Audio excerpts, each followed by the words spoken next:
한 주간 잘 지내셨습니까? 제가 글 하나를 읽어 드릴 테니까 이건 누가 쓴 건지 한번 알아맞혀 보십시오. 아주 어려운 시인데, 한산섬 달 밝은 밤에, 웃으시는 거 보니까 아시는 모양이죠. 수루에 혼자 올라 큰 칼 불끈 잡고 깊은 씨름하는 차에 어디에선가 들려오는 피리 소리, 이내 시름 더해주네. 아마 이 피리 소리는 그 일본군들이 밤에 불러댔던 피리 소리였던 것 같습니다. 유명한 시죠. 이순신 장군이 지은 시입니다.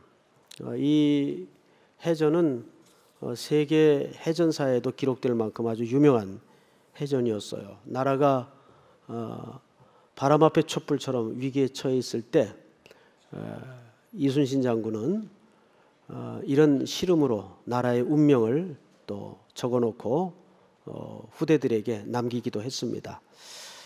이순신 장군 생신이 저하고 같습니다.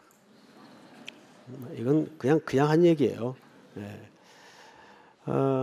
유명한 사람의 뭐 하나라도 좀 공감대를 가져보려고 인간은 늘 그렇게 애를 쓰죠. 어디 이순신 장군만 하겠습니까? 자, 여기 수루라는 것은 이제 가보신 분들 많이 계실 거예요. 그 바닷가에 이렇게 절벽 같은데 집 한 채가 누각처럼 지어져 있죠. 거기 앉아서 나라의 운명을 고뇌하고 밤을 보냈던 장군의 그 모습이 참 많이 생각이 납니다.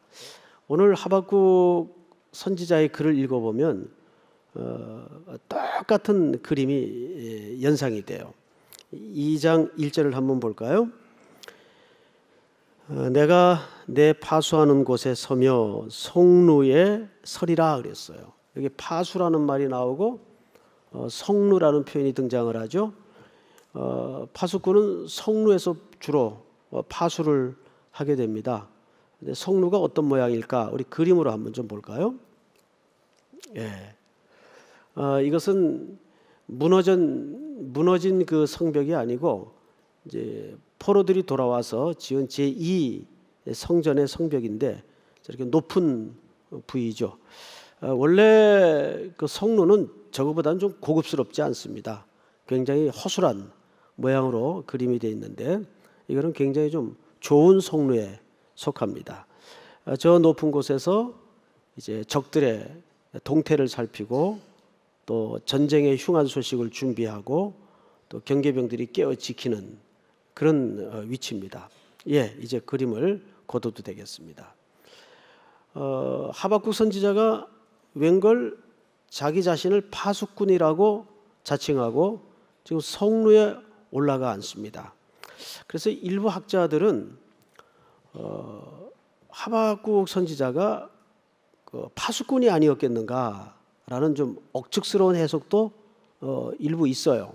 그런데 이것은 하나의 문학적인 표현입니다. 우리도 이렇게 얘기할 수 있잖아요. 이 교회는 이 시대에 파수꾼이 돼야 된다. 그 말은 정말 총 차고 칼 차고 나가서 그런 물리적인 경계를 말하는 것이 아니라 이 무너져가는 영육 간의 정신 피폐한 시대를 만나 교회는 마지막 보루가 돼야 된다. 지키는 경계병의 역할을 해야 된다. 그런 어떤 영적인 비유적 해석이겠죠. 그러니까 이 2장 1절도 정말 하박국 선지자가 군인이었고 파수꾼이었다라는 말을 하는 것이 아니고 그런 시대적 그 절망 앞에 그는 마치 파수꾼처럼 영적인 경계를 위해서 이제 성루에 올라앉는다라는 표현을 쓴 겁니다.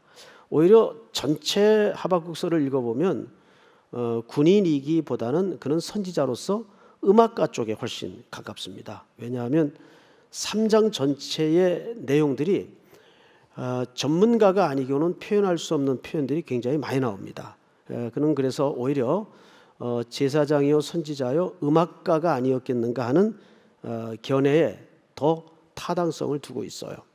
자, 어쨌든 그것은 성경 기자가 단정적으로 말하지 않기 때문에 후에 천국 가서 확인을 해보기로 하고, 자, 오늘은 2장을 이제 쭉 살펴가면서 2장 속에 이 선지자는 도대체 뭘 담아내고 싶은가? 지금 하박국 선지자는 몇 가지 의문점이 있어요. 이상한 것은 보통 예언자 또는 선지자 하면 하나님의 말씀을 받아서 그것이 흉한 소식이든 길한 소식이든 그냥 백성들에게 그대로 전하고 가르치는 겁니다. 그것이 선지자들이 시대적으로 맡았던 역할이에요. 자, 그런데 하박국 선지자는 조금 선지자의 형태로서는 특이한 케이스라고 말씀을 서론 시간에 드린 적이 있어요. 그 이름 뜻이 두 가지를 담고 있다 그랬어요. 팔을 벌려서 앉다와 동시에 그것을 끌어안고 뭐하죠? 씨름하는 거예요. 그래서 하박국 선지자는 오히려 사실은 어머니처럼 백성들의 편에 서서 백성들 속에 당연히 물어질 질문을 대신해서 하나님께 묻습니다. 그 질문이 보통 네 가지로 우리가 정리가 될 수 있는데, 첫 번째 질문이 뭐냐 하면 이 선지자로 하여금 유다와 예루살렘의 죄를 보게 해요. 자기 백성의 무시무시한 죄를 보게 해요. 여러분, 좋은 곳 봐도 살기가 힘든데 악하고 더럽고 무서운 걸 볼 때 그 육체적인 영적인 스트레스는 말로 다 할 수가 없습니다. 여러분, 흉한 소식을 들었을 때 그 충격들 얼마나 끔찍해요. 그런데 이 하박국 선지자는 그것도 무슨 이웃나라 참상을 목도하게 하는 게 아니라 자기 백성들의 죄악을 보게 해요. 아니, 우리 안에 이런 죄가 있었나, 이걸 보게 합니다. 이게 얼마나 그 역할이 힘들었겠어요. 그리고 두 번째는 그로 말미암아 자기 민족이 큰 심판 아래 놓일 것이라는 재앙의 경고를 듣게 됩니다. 이 하나님의 심판의 소식을 선지자가 안아요. 들어요. 그런데 더 황당한 것은 그 심판의 도구로 그 시대에 격변하는 역사를 사용하시는데 바벨론이라는 갈대아인을 들어서 심판을 하신다는 경고를 듣습니다. 바벨론 사람들은 갈대아인이라고도 표현을 하는데 여러 민족 중에 가장 흉폭스럽고 자비가 없는 무자비한 이런 민족이에요. 근데 이 민족의 죄를 보게 하고 이 민족이 심판을 당할 것을 경고하시면서 그 도구로 바로 그 격변하는 당시 역사의 한 수단을, 바벨론을 들어서 이 민족을 심판하겠다는 소식을 듣게 됩니다. 그래서 마지막 네 번째로 이 선지자는 도대체 하나님이 경영하시는 역사의 방식을 이해할 수가 없는 거예요. 그래서 그는 지난 시간에 하나님께 이렇게 물었죠. 어찌하여, 왜 하나님이 이런 식으로 역사를 경영하십니까? 도무지 하나님의 일하시는 방식에 대해서 이해가 안 됩니다. 근데 일반적으로는 여기까지 누구나 질문할 수 있고 마음의 분노를 하나님께 터뜨릴 수 있어요. 자, 그런데 오늘 우리가 하박국 선지자를 통해 다른 사람과 다른 점을 하나 발견합니다. 오늘 2장 1절에 보니까 그는 파수꾼의 심정이 되어서 어디에 서겠다고 그러죠? 성루에 서겠다. 성루라는 것은 아까 본 그림처럼 그 성 안을 보호하기 위해서 제일 높은 곳에 위치한 누각 같은 현장입니다. 거기에서 적의 동태를 살피고 내실을 지키는 거예요. 그래서 이 성루라는 개념 속에는 많은 의미가 담겨져 있는데 파수꾼의 개념하고도 좀 비슷합니다. 기다린다, 경계한다, 지킨다, 주목한다. 여러분, 여호와의 증인들이 그 들고 다니면서 전도지 겸 전달하는 책자가 하나 있는데 그 책자 이름이 뭔지 아세요? 파수대라는 책자입니다. 많이 보셨죠? 그게 워치타워라 그래가지고 파수대예요. 이게 이상하게 좋은 단어와 용어는 이단들이 다 갖다 써요. 파수대 얼마나 좋은 용어입니까? 신천지 뭐 얼마나 좋은 용어예요. 근데 이상한 사람들이 갖다 쓰는 바람에 우리가 참 아까운 걸 많이 놓치고 있다라는 아쉬움이 있습니다. 어쨌든 그렇게 파수대 성루에 서기로 작정을 합니다. 왜 그럴까요? 이제 이 답이 없는 상황 앞에 하나님은 어떻게 말씀하시는가를 기다리겠다는 태도입니다. 이것이 오늘 가장 현실적으로 우리 성도들이 이 시대의 교회가 회복해야 될 시각이에요. 우리는 세상 사람들이 들레서 쏟아붓는 혼란한 정보와 이야기 속에 두렵고 무섭고 좌절하고 공포에 붙들리고 할 수 있어요. 그거는 누구나 다 할 수 있는 일이에요. 그런데 그때 저와 여러분들이 그런 세상 사람들과 분명한 달라야 될 차이점이 있다면 뭘까요? 그때 우리는 성루에 올라가 앉는 겁니다. 그것은 예배 시간이라는 시공간일 수도 있고 또 기도라는 보이지 않는 무형의 가치일 수 있습니다. 성루라는 것은 꼭 공간적이고 장소적인 개념만은 아니에요. 과연 그렇다면 사랑하는 성도들이요, 이 시대의 이런 상황 속에서 살아가는 우리 모두에게 각자 성루는 무엇이어야 할까요? 그래서 이제 찾아봤더니 교회 이름이 성루교회가 있더라고요. 성루교회. 여기서 따왔더라고요. 맞습니다. 각자의 성루를 가져야 돼요. 그것이 개인에게는 예배의 시간일 수 있고 또는 개인적인 경건의 기도의 시간일 수 있고 각자 형편과 정황에 따라 주관적 시각에 따라 달라질 수밖에 없겠죠. 자, 여기에서 이제 선지자는 이렇게 얘기합니다. 2장 1절 하반절에 보면 그가 내게 무엇이라 말씀하실는지 기다리고 바라며 나의 질문에 대하여 어떻게 대답하실는지 보리라 하였더니, 여기 기다리고 바라며 보리라 중요한 동사가 등장하는데 이 말은 그냥 막연히 자 이제 어떻게 되나 보자 이러고 기다리는 그런 태도가 아니라 분명한 소망에 근거한 기다림의 개념을 설명하는 겁니다. 여기서 표현한 단어가 짜페라는 단어를 썼어요. 그 단어는 그냥 막연한 뭐 기다리다 기다리다 보면 뭐 어떻게 되겠지 이런 기다림이 아니라 어떤 분명한 소망에 근거한 기다림을 이야기하는 겁니다. 내가 기다리고 바라보며 보리라 하였더니 이제 어떤 대답이 하나님께로부터 주어지는가 한번 보십시다. 2절 한번 같이 읽어볼까요? 2절만 시작.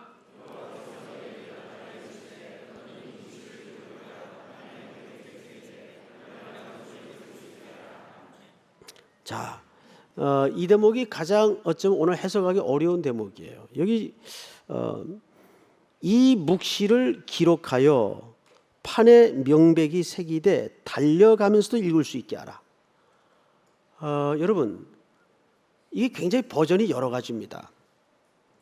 그래서 지금 그렇게 기다리고 바라며 소망하다가 선지자가 뭘 하나 들어요, 하나님께로부터. 그런데 그 내용을 먼저 말하는 게 아니라 이렇게 설명합니다. 너는 이 묵시를 기록하여 판에 명백히 새기되, 기록하여 새기고 달려가면서도 읽을 수 있게 하라. 이 말을 우리가 이해하기 쉽게 현대어로 풀어서 직역을 한번 해볼게요. 그냥 들어보시기 바랍니다.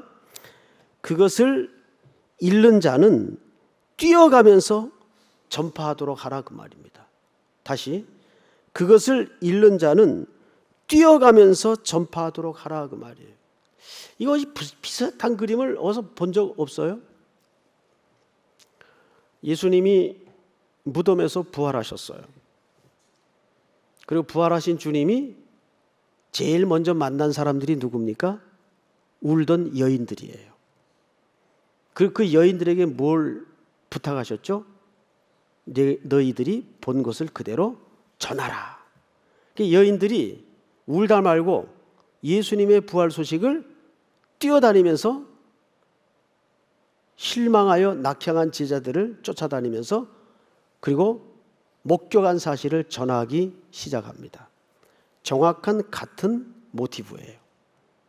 지금 무언가 선지자가 봤어요. 그래서 그것을 마음에 새기고 그 새긴 그것을 달리면서 전파해야 될 만큼 뭔가 희망스럽고 벅찬 소식이에요. 여러분 그 기대가 있습니까? 아유, 지금 저 목사님이 내 사정 전혀 모르고 저렇게 한가한 소리 하네. 내가 지금 코가 석잔데 지금 오늘 예배 자리도 겨우 올까 말까 하다가 지금 억지로 와 앉았는데, 선지자는 그거보다 더 심각하고 절망스러운 상황이었어요. 역사가 깜깜했어요. 정수리부터 발끝까지 성한 데가 없는 역사였어요. 그런데 그 한복판에서 묵시라는 수단으로 하나님의 언약을 듣게 됩니다. 자, 이제부터 그 언약의 내용을 좀 보십시다. 3절 내용. 첫째, 이 묵시는 뭐가 있죠? 정한 때가 있나니 그 종말이 속히 이르겠고, 두 번째, 세 번째, 결코 거짓되지 아니할 것이고, 네 번째, 더딜지라도 기다리면 지체되지 않고 반드시 응하리라. 믿습니까? 정리하면 속히 이루어질 것이고 거짓되지 않으며 더딜지라도 기다리면 반드시 응하는 어떤 약속을 받았어요. 할렐루야. 점점 더 궁금하죠? 자, 그러면 이것이 뭘 얘기하는 걸까? 우선 자막을 통해서 우리 갈라디아서 4장을 좀 보십시다. 자, 같이 한번 읽을까요? 시작.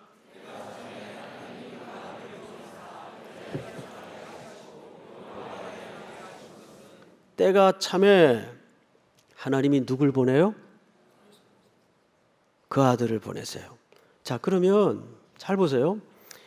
하박국 선지자가 이 절대절명의 파경과 역사의 절망 앞에서 바라본 구약의 비전은 뭡니까? 오실 그리스도입니다.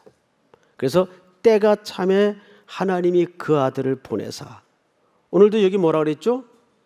성경에 정한 때가 있나니, 이 묵시는 정한 때가 있나니, 그러면 그 때가 참에 하나님이 누구를 보내시는 거예요? 그 아들을 보내사 여자에게서 나게 하시고 율법 아래 나게 하신 것은. 할렐루야. 우리 성경 한 구절만 더 볼게요. 히브리서 10장. 저하고 이제 한 절씩 교도가면서 설명을 좀 풀어가도록 하겠습니다. 그러므로 너희 담대함을 버리지 말라. 이것이 큰 상을 얻게 하느니라. 시작. 너희에게 인내가 필요함은 너희가 하나님의 뜻을 행한 후에 약속하신 것을 받기 위함이라. 그러니까 이 인내, 이 기다림이라는 것은 그저 막연한 기다림이 아니고 하나님이 약속한 소망이 확고한 근거가 있는 기다림을 얘기하는 거예요. 자, 너희에게 인내가 필요함은 너희가 하나님의 뜻을 행한 후에 약속하신 것을 받기 위함이라. 잠시 잠깐 후면 오시리니 지체하지 아니하시리라. 하박국 선지자가 받았던 예언의 패턴과 정확하게 일치하는 내용이에요. 맞죠? 그 다음에 38절 다 같이 시작. 나의 의인은 믿음으로 말미암아 살리라. 또한 뒤로 물러가면 내 마음이 그를 기뻐하지 아니하리라 하셨느니라. 여기 유명한 구절이 나옵니다. 바로 하박국 선지자가 받았던 예언. 오직 의인은 뭘로 살죠? 믿음으로 말미암아 살리라. 자, 잠깐 자막을 거두어 주시고 이따 다시 한번 열어주세요. 오늘 본문 4절을 보세요. 4절 한번 같이 읽을까요? 시작. 보라 그의 마음은 교만하며 그 속에서 정직하지 못하나 의인은 그의 믿음으로 말미암아 살리라. 여기 보라 그의 마음은 교만하며라는 말은 바벨론 군대를 가리켜 얘기하는 거예요. 이제 곧 들이닥칠 그 흉폭스러운 자비가 없는 무자비한 거대한 역사의 심판의 도구를 얘기하는 겁니다. 그들의 모습은 교만하여 그 속에 정직하지 못하나, 그리고 하박국 선지자가 중요한 구약의 비전 하나를 봤는데, 의인은 그의 믿음으로 말미암아 살리라. 할렐루야. 자, 히브리서 10장을 다시 띄워주세요. 그 자막을 보세요. 잠시 잠깐 후면 오실 이가 37절 오시리니 지체하지 아니하시리라. 나의 의인은 뭘로 살죠? 믿음으로 말미암아 살리라. 또한 뒤로 물러가면 내 마음이 그를 기뻐하지 아니하리라 하셨으니, 자 39절 다 같이 시작. 우리는 뒤로 물러가 멸망할 자가 아니요 오직 영혼을 구원함에 이르는 믿음을 가진 자니라. 아멘. 자, 이제 자막을 이제 거둬도 되겠습니다. 여러분, 이거죠. 결국 그 성로에 올라 나의 이 퍼부어 쏟아내는 질문에 하나님은 무엇로 대답하시는가를 선지자가 기다렸어요. 그랬더니 그 어두운 절망의 역사와 이 선지자에게 달려가면서 전하도록 한 이 구약의 비전은 누구를 소개하고 있습니까? 오실 예수 그리스도. 예수만이 소망이라는 사실을 이렇게 구약에서부터 비전으로 설명하는 겁니다. 여러분, 오늘 주보를 보시면 말씀의 제목이 뭡니까? 제목만 한번 같이 읽어볼까요? 오늘 제목 다 같이 시작. 성루에 서서. 성루에 서서. 여러분, 사실 원래 제목이 성루에 서서가 아니었어요. 그런데 제가 어제 갑자기 좀 바꿨어요. 원래 제목은 정말 믿음으로만 살 수 있나였어요. 제가 그 질문을 다시 한번 여러분들에게 여쭤볼게요. 여러분, 정말 믿음으로만 살 수 있습니까? 이 아멘은 사실 쉬운 고백이 아닙니다. 우리는 어떤 상황 속에서도 결국 그 마지막 답은 예수로 소망 삼는 삶의 결론으로 매듭이 지어져야 돼요. 어떤 상황 속에서도. 혹시 그 외국에서 생활을 하셨던 분들 보면 제일 무서운 병이 뭡니까? 홈식이라고 그러죠. 향수병입니다. 제가 알고 있는 어느 권사님은 미국에서 한 30년, 거의 40년 살았어요. 그런데도 향수병이 걸리니까 견디질 못하는 거예요. 한국에 들어왔어요. 견디질 못해요. 거기가 아무리 살기가 편하고 자연 풍광이 좋고 노후 대책이 잘 돼 있고 할지라도 고향이 그리운 걸 견디지 못해요. 그런데 그 향수병의 정체가 뭐예요? 거기서 정을 못 붙이는 거예요. 여러분, 그런데 표정은 아무도 향수병에 걸린 얼굴이 없어요. 이 세상을 살다 보면 나이가 한 해 한 해 먹어갈수록 청년이든 연세가 드신 분이든 내리는 공통적인 결론이 하나 있어요. 전도자의 세 가지 고백처럼 이 세상은 모순투성이구나. 세상은 불확실하구나. 세상은 허무하구나. 이게 송태근이가 이런 결론을 내렸다면 사람들이 웃어요. 근데 솔로몬이 한 얘기예요. 솔로몬이. 예? 솔로몬이. 이 세상은 살면 살수록 정내미가 떨어지게 돼 있어요. 그래야 안 그래요? 정내미가 떨어져야 그게 맞는 거예요. 세상 소망 다 사라져 가도, 이런 CCM이 있죠? 그게 맞아요. 자꾸 세상에 소망이 생기면 어떡할 거예요? 갈수록 세상 소망이 사라지면서 예수 그리스도만 선명히 나타나는 게 정상적인 인생이에요. 결국 이 선지자에게 마음에 새기고 기록하여 마음에 새기고 달려가면서도 전파라는 말은 사실 어떤 단편적인 모션을 얘기한 게 아니라 오고 오는 역사 속에 예수만이 소망이라는 걸 이렇게 얘기하는 겁니다. 아침에 눈을 뜨고 저녁에 잠을 자요. 그러면 이게 사실은 사망, 부활, 이걸 매일 연습하는 거예요. 사람이 누워서 잠들면 그 꼭 죽은 거예요. 앞에서 별짓을 해도 다 몰라요. 막 놀려도 몰라요. 그냥 자요. 그게 사망을 연습하는 거예요. 그러다 하나님이 안 깨우면 그대로 영혼이 가는 거예요. 아침에 또 이 고단한 인생을 겪으라고 일으키시죠. 뿐만 아니라 아직 내가 이 땅에 남아져서 감당해야 될 내 사명이 있단다. 일어나야지, 일해야지. 아침에 일으키는 거예요. 그래서 보람찬 하루를 또 시작하는 거죠. 그러나 궁극적으로는 이 땅은 우리로 하여금 천국에 대한 하나님의 영원한 시간에 대한 향수병을 일으킬 만큼 모든 게 엉켜 있고 뒤틀려 있고 허무해요. 그래서 달리면서도 이 소식을 전파해라. 오직 의인은 믿음으로 말미암아 살리라는 말은, 그 믿음은 항상 강조하죠. 내 믿음이 아니라 한 의가 나타났으니 예수 그리스도를 얘기하는 거예요. 그래서 하루에 어둠을 닫고 문빗장을 걸 때 우리는 신음처럼 입에서 이 고백이 나오지 않을 수가 없어요.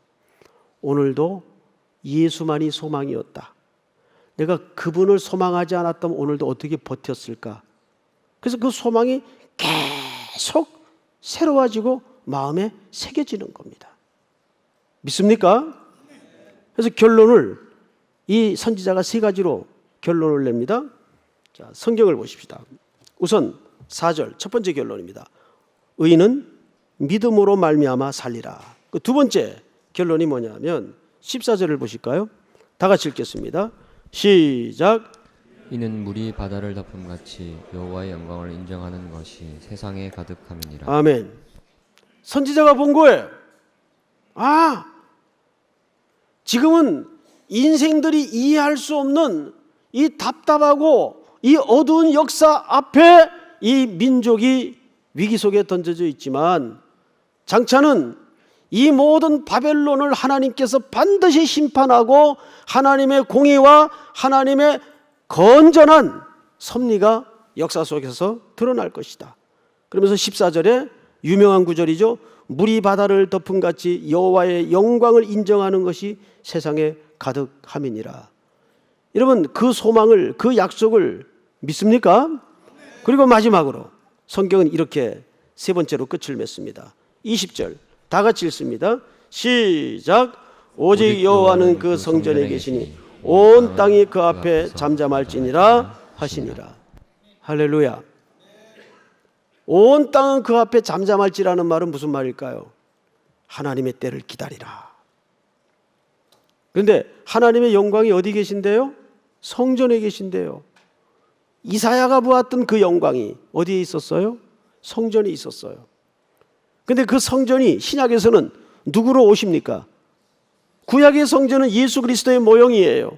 그래서 예수 그리스도를 본 자는, 나를 본 자는 아버지를 보았고 독생자의 영광, 바로 그 그리스도 안에 모든 영광이 충만하게 나타나 있었어요. 우리가 그것을 본단 말이에요. 그 메시아의 비전. 오늘도 예수로만 우리 모든 삶의 문제 답이 되고 또 순종의 이유가 되는 또 한 주간이 될 수 있기를 주의 이름으로 축복합니다. 다 일어나십시다. 하나님은 우리의 피난처가 되시며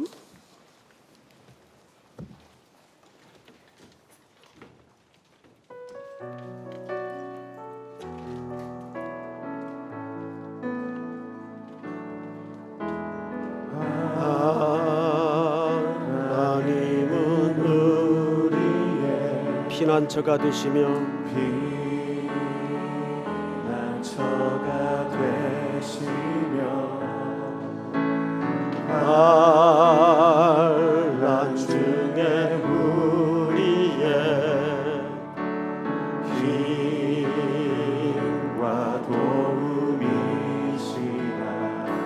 하나님은 우리의